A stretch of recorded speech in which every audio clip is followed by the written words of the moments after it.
Hello class, welcome to the product science classes. कैसे हैं आप सभी लोग? आई होप सो आप सभी बेस्ट होंगे, अच्छे होंगे, बारिश का एंजॉयमेंट ले रहे हैं, है ना। और दिल्ली में तो बहुत ही बारिश हो रही है, सुना। बट हमारे यहाँ थोड़ी थोड़ी बारिश हो रही है बट होती है। ठीक है, तो हमने अभी तक क्या पढ़ा है? केमिस्ट्री हम 11th क्लास की पढ़ा रहे हैं, सब बेसिक कॉन्सेप्ट्स ऑफ केमिस्ट्री। हमने इसका इंट्रो दिया था आपको, प्रॉपर्टीज बताई थी, मॉलिक्यूल्स, एटम्स, ये सब बताए थे। और आज हम डिस्कस कर रहे हैं आपसे इसकी यूनिट्स। ठीक है, हम कुछ यूनिट्स की बात करते हैं। तो यूनिट्स की जब बात करें तो जो हमारी सबसे पहला है एसआई सिस्टम। एसआई सिस्टम क्या होता है? इंटरनेशनल सिस्टम ऑफ यूनिट्स कहलाता है एसआई सिस्टम। ठीक है, The International System of Units was established by the 11th General Conference on Weight and Measure। ये एक 11th सेंचुरी में एक क्या हुई थी? कॉन्फ्रेंस हुई थी, जनरल कॉन्फ्रेंस। उसमें से स्टेबल किया गया था इंटरनेशनल सिस्टम ऑफ यूनिट को। किसके basis? On weight and measure. किसके बेसिस में? वेट और मेजर के बेसिस में। ठीक है, कुछ हमारी 7 बेस यूनिट्स हैं, लेकिन मैंने यहाँ आपको कितनी बताई है? 5 ही बताई हैं, जैसे length, mass, time, electric current, thermodynamic, temperature. ठीक है, इनके अलावा और जो होते हैं, अमाउंट ऑफ सब्सटेंस होता है जो मोल में होता है, और ल्यूमिनस इंटेंसिटी होती है। तो लेंथ का सिंबल क्या होता है? ये सभी आप लोग जानते हैं, small L. Name of SI unit metre होती है, लेंथ को हम मीटर में मेजर करते हैं, और इसका सिंबल होता है स्मॉल एम। इसी तरह हमारा मास होता है, मास का सिंबल स्मॉल एम होता है, जैसे इसका सिंबल स्मॉल एम होता है यूनिट का, लेकिन इसका हमारा फिजिकल यूनिट क्वांटिटी का ही सिंबल स्मॉल एम हो गया। एसआई यूनिट इसको किलोग्राम, और symbol of SI unit KG हो गई। टाइम स्मॉल टी से हम रिप्रेजेंट करते हैं, इसकी यूनिट होती है सेकेंड, और symbol of SI unit S हो गया। ठीक है, इसी तरह इलेक्ट्रिक करंट, इसको हम जो नोट डाउन करते हैं, शो करते हैं आई से, इसकी यूनिट होती है एम्पियर, और इसकी एसआई यूनिट किससे हम रिप्रेजेंट करते हैं? कैपिटल ए से। ठीक है, थर्मोडायनेमिक टेम्परेचर, कैपिटल टी से हम टेम्परेचर को टी से हम रिप्रेजेंट करते हैं, इसको मेजर हम केल्विन, सेल्सियस, फ़ारेनहाइट, ये 3 होती हैं, लेकिन एसआई यूनिट इसकी केल्विन होती है, और इसको हम रिप्रेजेंट के से करते हैं। ठीक है, और जो 2 मैंने बताई आपको, अमाउंट ऑफ सब्सटेंस, इसके नीचे आपका आता है amount of substance. Amount of substance, amount of substance को हम किससे रिप्रेजेंट करते हैं? एन से करते हैं। इसको हम, इसकी यूनिट होती है मोल, और इसको मोल ही लिखते हैं।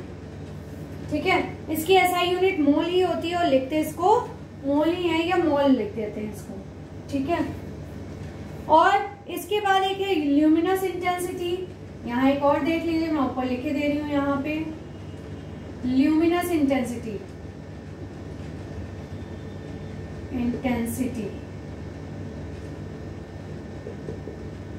ठीक है, ल्यूमिनस इंटेंसिटी को किससे रिप्रेजेंट करते हैं? एलएम से करते हैं। किससे करते हैं हम ल्यूमिनस इंटेंसिटी को? आईवी से करते हैं। आई V, इंटेंसिटी को V से रिप्रेजेंट करते हैं। ठीक है, और इसकी जो होती है एसआई यूनिट, वो कैंडेला होती है। क्या होती है? कैंडेला होती है, और इसको हम रिप्रेजेंट क्या करते हैं? CD लिख देते हैं, कैंडेला का शॉर्ट फॉर्म C और D। ठीक है, तो ये हमारी एसआई सिस्टम की बेस 7 यूनिट्स हैं। इसके बाद हमने ये आपको बता दिया सिंबल, हाउ टू रिप्रेजेंट, सब कुछ मैंने बता दिया। अब हम बात करते हैं इसके मास की। मास क्या होता है? जो हमारे मास होते हैं वो क्या होते हैं? तो मास of a substance is the amount of matter present in it. Mass of a substance, substance का जो मास होता है is the amount of matter. वो किसका अमाउंट होता है? मैटर का, कि मैटर कितना है, उसका हमारा अमाउंट होता है प्रेजेंट इन इट, जितना उसमें प्रेजेंट होता है। जैसे हमने कोई भी चीज ली, तो वो कितनी ली है, वो उसका मास हो गया, उसकी क्वांटिटी उसका मास हो गया। The mass of a substance is constant. Mass हमेशा कांस्टेंट होता है। आप जितना केजी या कितना लीटर, कितना किलो, जो भी आप लोगे, वो क्या होता है? एक निश्चित होता है ना, आप उसे चेंज नहीं कर सकते हो। इस वेट की हम बात करते हैं। It is the force exerted by gravity. ये ग्रेविटी से एक फोर्स एक्सर्ट होता है। ग्रेविटी हमारी कहाँ से होती है? अर्थ से लगती है, ऊपर से चीजों को नीचे की तरफ खींचती है। ग्रेविटी क्या होती है? यही होती है। और जो खींचती है वो क्या होता है? ग्रेविटेशनल फोर्स होता है हमारा। तो it is the force exerted by gravity on an object. जो ग्रेविटी हमारे ऑब्जेक्ट में लग रही होती है, उसमें जो फोर्स लग रहा होता है, वही हमारा क्या कहलाता है? वेट कहलाता है। वेट में भी vary from one place to another due to change in gravity. जो वेट होता है वो एक जगह से दूसरी जगह में बदलता रहता है। क्यों? क्योंकि क्या होता है, हर जगह का ग्रेविटेशनल फोर्स और ग्रेविटी क्या होती है? अलग अलग होती है। इसीलिए उनकी ग्रेविटी क्या होती जाती है? चेंज होती जाती है। वॉल्यूम क्या होता है? It has the units of length cube. ये हमको सबको पता है कि वॉल्यूम को हम क्या लिखते हैं? एम क्यूब लिख देते हैं कि नहीं लिख देते हैं? क्योंकि इसकी क्या होती है, इसका जो फॉर्मूला होता है वही लेंथ क्यूब होता है। कोई भी लेंथ अगर दी है, एल दिया है, तो उसको क्यूब में मतलब 3 टाइम्स उसका क्या कर देते हैं? हम मल्टीप्लाई कर देते हैं। In SI unit M cube लिखते हैं इसको। 1 litre is equal to 1000 ml लिखते हैं। क्या लिखते हैं? 1 litre is equal to 1000 ml। 1000 centimetre cube is equal to 1 diameter cube हो गया। डेंसिटी क्या होता है? Density of a substance is its amount of mass per unit volume. जो डेंसिटी होती है उसमें मास और वॉल्यूम दोनों इन्वॉल्व होता है। ठीक है, ऐसे समझिए। डेंसिटी क्या होती है? जैसे जब कोई अपनी जगह बनाता है किसी चीज के लिए, जैसे 4 लोग बैठे हैं, वहां स्पेस नहीं है, आप 5वें हो, वहां जगह बनानी है, तो वो क्या हो गया? उनको उनकी थोड़ी वो क्या होंगे? आगे पीछे होंगे, थोड़ा शिफ्ट होंगे, तो उनकी जगह जो बनाई वो क्या हो गया? डेंसिटी हो गई। तो डेंसिटी ऑफ अ सब्सटेंस की डेंसिटी क्या है? इज इट्स अमाउंट ऑफ मास। ये क्या है? उसकी मास है, उसका जो मास का अमाउंट है पर यूनिट वॉल्यूम, जो उसका अमाउंट होता है वो क्या है? डेंसिटी है। SI unit of density is equal to KG per metre cube. क्या है उसके? केजी पर मीटर क्यूब होता है। ठीक है, अब हम आगे बात करते हैं आपसे इसमें। ये हमारी यूनिट्स हो गई। अगर हम बात करें ऐसे तो हमारी बहुत सारी यूनिट्स होती हैं, लेकिन हमें इतनी यूनिट्स क्या करना है, जब जैसे आता जाएगा वैसे आपको बताते जाएंगे। ठीक है ना? ज्यादा क्या कहते हैं, यूनिट्स पढ़ने में आप कंफ्यूज ना हो जाओ। हम आपको आगे पढ़ाते हैं, जो आएंगी मैं बताती जाऊंगी। ठीक है, ल्यूमिनस की क्या बताई थी? कैंडेला बताया था, सीधे से उसे रिप्रेजेंट करते हैं। ठीक है, बताया था। और अमाउंट ऑफ सब्सटेंस का आपको एन बताया था रिप्रेजेंट करने के लिए, उसकी एसआई यूनिट मोल होती है। मास और वेट बता दिया, वॉल्यूम बता दिया, आपका डेंसिटी बता दिया। टेम्परेचर आपको पता है, सेल्सियस में, फ़ारेनहाइट में, केल्विन में, इन तीनों में हम मेजर करते हैं। किसमें किसमें करते हैं? सेल्सियस में, फ़ारेनहाइट में और केल्विन में। ठीक है, ऐसे हम इनको रिप्रेजेंट कर देते हैं। अब हम बात करते हैं आपसे सिग्निफिकेंट फिगर क्या होते हैं। अब हम बात कर लेते हैं significant figure. Significant figure, significant figure क्या होता है, इसकी बात करें तो जो पर्शियन थे हमारे, ठीक है, नहीं पर्शियन क्या कहें आपसे, हम बताते हैं प्रीशियस जो थे। Precision refers to the closeness of various measurements for the same quantity. उनकी क्या होती है? उनकी जो मेजरमेंट्स होती हैं सेम क्वांटिटी के अलग अलग आती हैं। ठीक है, क्या होती हैं? अलग अलग आती हैं, उनकी एक जैसी नहीं आती हैं। Accuracy is the agreement of a particular value to the true value of the result। हम सिग्निफिकेंट की बात करते हैं, हम जिसकी बात करने जा रहे थे। सिग्निफिकेंट क्या होता है? इट इज द मीनिंगफुल, ये क्या है? हमारे मीनिंगफुल डिजिट्स थे। ठीक है, which are known with certainty। It is a meaningful digit। ये क्या है? एक meaningful digit है which are known with certainty, जो अपनी certainty के लिए मतलब अपनी निश्चितता के लिए जाने जाते हैं। certainty मतलब होता है अपनी निश्चितता के लिए जाने जाते हैं। जैसे all non-zero digits are significant। all non-zero digits are significant। जितने भी बिना जीरो के डिजिट्स आते हैं 1 2 3 4 5 6 7 8 9, उसके बाद 11 12 13 14 15 16 17 18 19, फिर ऐसे ही मतलब जीरो वाले डिजिट्स छोड़ के वो सारे किस में आएंगे, हमारे सिग्निफिकेंट में आएंगे। ठीक है, जैसे हमने एग्जाम्पल लिया इसमें 285 सेंटीमीटर, जैसे इसका एग्जाम्पल ले लीजिए 285 सेंटीमीटर है। ठीक है, 285 हमारा सिग्निफिकेंट में आता है, इनके 3 सिग्निफिकेंट फिगर्स बन जाते हैं। ठीक है, कैसे, इसमें आप इसको 285 पॉइंट में भी लिख सकते हैं, है ना, तो ये क्या हो गया, ये 3 सिग्निफिकेंट फिगर्स हो गया। इसी तरह इसके कई रूल्स हैं, सिग्निफिकेंट फिगर का बस ये जान लीजिए कि जितने आते हैं वो ऐसे ही होते हैं। ठीक है, अब हम आते हैं आपके पास एक नया टॉपिक लेके, थोड़ा सा न्यूमेरिकल बेस में आते हैं, है ना। डेसिमल फिगर्स, जो डेसिमल के क्वेश्चंस हैं इसमें हमारे कुछ बुक्स में गिवन है, हमारे मल्टीप्लिकेशन, डिवीजन, ये सब तो आपको आता ही है। डेसिमल एनालिसिस कैसे करते हैं, एनालिसिस कैसे करते हैं, डेसिमल एनालिसिस। जो डेसिमल एनालिसिस होती है वो क्या है हमारी, उसके बारे में हम पढ़ लेते हैं थोड़ा सा यहाँ पे।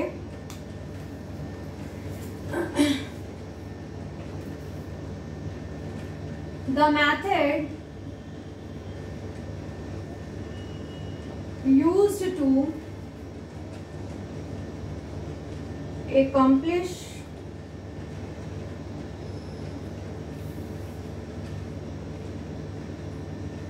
this is called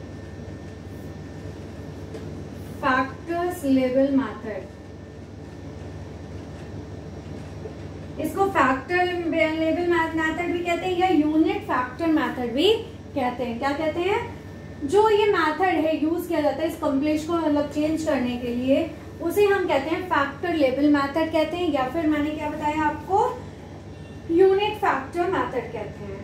ठीक है, जैसे इसका एक एग्जांपल ले लेते हैं हम, इसमें कह रहा है a piece of metal is 3 inch, मैं बुक से ही करा रही हूँ आपको। A piece of metal is 3 inch, what is its length in centimetre. एक मेटल है, piece of metal, piece of metal, length given है हमें, कितनी गिवन है हमें, piece of metal 3 inch given है, 3 इंच। ठीक है, 3 इंच गिवन है। उसके बाद हमसे कह रहा है what is the length in centimetre, length पूछ रहा है हमसे इन सेंटीमीटर। हमें यहाँ इंच में गिवन है, हमें कन्वर्ट किस में करना है, सेंटीमीटर में कन्वर्ट करना है। सबसे पहले तो हम ये जान लें कि 1 इंच में कितने सेंटीमीटर होते हैं। 1 inch is equal to 245 centimetre. ठीक है, 1 inch is sorry 1 inch is equal to 2.54 centimetre, इतना होता है। 1 इंच में इतने सेंटीमीटर होते हैं। ठीक है, अब हम इसको सॉल्व कर लेते हैं। कैसे, अब 1 इंच का हमें पता है, 3 इंच का हमें निकालना है। ठीक है, तो हमें पता है 1 इंच का पता होता है, तो 3 इंच का निकालने के लिए हम क्या करेंगे, इसमें 3 का मल्टीप्लाई कर देंगे। 1 इंच जैसे आप लोग यूनिटरी मेथड लगाते हैं मैथ्स में, सेम वही लगेगा इसमें। 1 इंच इज इक्वल टू इतने सेंटीमीटर, तो 3 इंच कितना हो जाएगा, 3 into 2.54 is equal to 3 4 12, 15 1 16, 7.62 centimetre हमारा इसका आंसर आ जाएगा। ठीक है, तो ये क्या था हमारा डेसिमल एनालिसिस, हम कैसे इसको निकाल सकते हैं। आप लोग को वैसे आता है डेसिमल में हम कैसे सॉल्व करते हैं। तो हमसे पीस ऑफ मेटल दिया है, इंच में दिया है। ठीक है, किसमें हमें गिवन है, इंच में दिया, और हमसे पूछ किसमें रहा है, सेंटीमीटर में पूछ रहा है। सेंटीमीटर में हमसे ये पूछ रहा है, तो 1 inch is equal to 2.54 centimetre हमें गिवन है। तो 3 inch is equal to 3 into 2.54 is equal to 7.62 centimetre. ये हमारा क्या आ गया, आंसर आ गया। ठीक है, इसी तरह हमसे पूछ रहा है, एक और क्वेश्चन आपको लगवा देते हैं। इंटरेस्टिंग होता है क्वेश्चंस लगाना, मुझे न्यूमेरिकल्स बहुत पसंद है केमिस्ट्री में, खास तौर से नॉर्मेलिटी, मोलैरिटी और उसके बाद हमारा फिजिकल केमिस्ट्री में जो पोर्शन आता है वो कह रहा है। इसमें एक जग है, अ जग कंटेन्स, हमारे एक जग में कितना कंटेन है milk, 2 litre of milk contain है, 2 लीटर ऑफ मिल्क है, ठीक है। और हमसे पूछ क्या रहा है, calculate the volume of the milk in metre cube. Volume हमें निकालना है किसमें, मीटर क्यूब में, ठीक है। हमें 2 लीटर दिया है और मीटर क्यूब पूछ रहा है। तो सबसे पहले हम ये जान लें मीटर क्यूब में निकालने के लिए हमें पहले सेंटीमीटर में कन्वर्ट करना पड़ेगा। तो 1 लीटर में कितना होता है, 1 litre is equal to 1000 centimetre होता है, ठीक है, सेंटीमीटर क्यूब। जब 1 लीटर में इतने सेंटीमीटर क्यूब होगा तो और हमें दिया है 1 metre is equal to 100 centimetre होता है, हमें पता है, ठीक है, इतना हमें पता है इसमें। तो 2 लीटर को हमें जब कन्वर्ट करना है तो सबसे पहले हम क्या करेंगे, 2 लीटर को सेंटीमीटर में बदल लेते हैं। जब हमको पता है 1 लीटर में इतना होता है, 1 litre is equal to 1000 centimetre cube होता है। तो 2 लीटर कितना हो जाएगा, 2 into 1000 is equal to 2000 centimetre cube में ये हमारा बदल गया। अब हमें पता है 1 मीटर में इतने सेंटीमीटर होते हैं, तो अब सेंटीमीटर से इसमें कन्वर्ट करेंगे तो क्या हो जाएगा, 2000 इंटू 1/10⁶। अब इसको सॉल्व कर लेंगे हम, 6 है और ये कितना हो जाएगा, इसको आप ये भी लिख सकते हैं, जैसे ये 2000 है तो इसको हम और क्या लिख सकते हैं, 2 इंटू 10⁻3, और ये ऊपर किस में चला जाएगा, माइनस में चला जाएगा आपका। तो ये कितना हो जाएगा, 2 इंटू 10⁻³ आ जाएगा आपका आंसर मीटर क्यूब में। देखिए इसको मैं एक बार आपको बता देती हूँ। लीटर से हमने सेंटीमीटर में बदलना हमें ज्यादा इजी था, पहले हम लीटर से डायरेक्ट मीटर क्यूब में बदलने में हमें थोड़ा सा दिक्कत होगी, तो हमने पहले क्या किया, लीटर से हमने सेंटीमीटर क्यूब में बदल दिया, ठीक है। अब इसके बाद अब ये जो हमें बदलना है ये भी मैं बता देती हूँ कैसे किया हमने। 100 centimetre is equal to 1 metre है, ठीक है, 100 centimetre is equal to 1 metre है, और हमें निकालना किसमें, सेंटीमीटर क्यूब में। तो इसमें क्या करेंगे हम, 1 क्यूब करेंगे तो इसका कितना हो जाएगा, 1 2 3 4 5 6, 2 2 0 और बढ़ जाएंगे, और ये कितना हो जाएगा, ये सेंटीमीटर क्यूब हो जाएगा, ठीक है। तो इसको हम क्या लिख सकते हैं, 1 इंटू 10⁶। वही हमने यहाँ किया था, अभी हमें मिल गया है 1 मीटर क्यूब की वैल्यू, ठीक। तो हमने यहाँ पे क्या किया है, जो 1 मीटर हमने ये सेंटीमीटर क्यूब निकाल लिया है। तो जब हमें पता है इसको कन्वर्ट करना है, तो 1 into 10⁶ centimetre cube is equal to 1 metre cube, तो 2000 centimetre cube is equal to, है ना। तो ये कहाँ चला जाएगा, ये अपॉन में चला गया हमारा। जब हम इसको सॉल्व करेंगे तो ये स्टेप आ जाएगा इसके बाद, 2000 इंटू 1/10⁶। देखिए 2000 इंटू ये वाला 1 आ जाएगा आपका, और अपॉन में इंटू 1 करके भी आप लिख सकते हो, 1 इंटू 10⁶, ठीक। अब इसको सॉल्व कर लिया तो ये क्या हुआ, -6 से, जब हमने -6 से 3 को, ये क्या है प्लस का 6 3 है, तो इनको जब निकाला तो क्या आएगा, -3 आ जाएगा। बस यही क्या हो जाएगी हमारी, यही आंसर हो जाएगा, यही हमारी वैल्यू आ जाएगी मीटर क्यूब में, ठीक है। आई होप सो इतना समझ में आ गया होगा आप लोगों को। एक और क्वेश्चन लगा लेते हैं ऐसे ही, मुझे तो बहुत इंटरेस्टिंग लग रहा है ना, आप लोगों को भी आई होप सो लग रहा होगा। कोई डाउट है तो आप भेज दीजिएगा, मैं बता दूंगी, और भी क्वेश्चंस बता दूंगी आपको। वैसे ये बेसिक है, आप लोगों ने 9th 10th में भी इसको पढ़ा होगा। अब नेक्स्ट क्वेश्चन दिया है हमारा, हाउ मेनी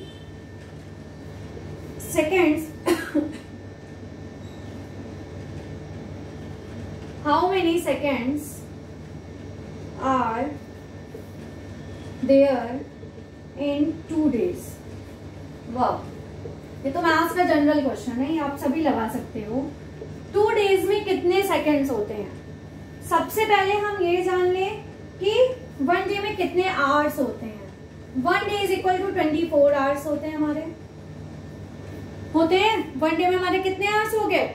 24 आवर्स हो गए, ठीक है। अब 24 आवर्स होते हैं और 1 आवर में कितने होते हैं, कितने मिनट्स होते हैं? 60 मिनट्स होते हैं, ठीक है। 1 आवर में 60 मिनट्स होते हैं, तो 24 आवर्स में कितने हो जाएंगे? 24 आवर्स में कितने हो जाएंगे? 24 इंटू 60 मिनट्स हो जाएंगे, है ना। 24 इंटू 60 मिनट्स हो जाएंगे। अब हमें ये पता चल गया। अब हम इसके बाद नेक्स्ट देखते हैं, 1 मिनट में कितने सेकेंड्स होते हैं? 60 सेकेंड्स होते हैं, ठीक। ये हमने आवर निकाल लिया, ठीक है। उसके बाद अब हम सेकेंड्स में कन्वर्ट करना, हमने मिनट में कन्वर्ट कर लिया। 1 डे से आवर में कन्वर्ट, हमें पता है 1 डे में 24 आवर्स होते हैं। उसके बाद 1 आवर में 60 मिनट्स हो गया हमारे, तो 24 आवर्स में कितने होंगे? 24 इंटू 60 हो गया। तो ये हमारी कितनी निकल गई इसकी, ये मिनट में कन्वर्ट हो गया। अब हम बात कर लेते हैं, जब 1 मिनट में 60 सेकेंड्स होते हैं तो 24 इंटू 60 में कितने होंगे? 24 इंटू 60 इंटू 60। और 2 डेज का पूछा, ये 1 डे का है हमारा भाई। 1 डे में हमारे 24 आवर्स थे, वो निकाल लिया। अब यहाँ पे 2 का पूछा है, तो हम यहाँ पे क्या करेंगे? ये 1 डे का था, यहाँ पे लिख देती हूँ मैं, 1 डे का है ये। और जब 2 डे का हम निकालेंगे तो क्या करेंगे? 2 इंटू 24 इंटू 60 इंटू 60। तो जब हम मल्टीप्लाई करेंगे इसका, तो ये 24 2 48 इंटू 60 इंटू 60, ठीक है। तो ये आपका आंसर आ जाएगा 17,2800 सेकेंड्स, ये आ गया आपका, ठीक है। तो ये एक बार फिर से समझ लीजिए, how many seconds are there in 2 days. 2 days में सेकेंड्स पूछ रहा है। तो 1 डे में हमें पता है 24 आवर्स होते हैं, 1 मिनट में 60 सेकेंड्स होते हैं, 1 आवर में 60 मिनट्स होते हैं, ठीक। ये मैंने पूरा आपका कैलकुलेशन लिख दी है, ये आपको याद होना चाहिए, ठीक है। तो सबसे पहले हम 1 डे को 24 आवर्स है, तो 24 आवर्स में कितने मिनट हो गए? 1 डे में 24 आवर्स, तो 1 आवर में 60 मिनट्स, तो 24 आवर में कितने होंगे? 24 इंटू 60। ये कन्वर्ट कर दिया हमने 24 को किसमें? मिनट्स में।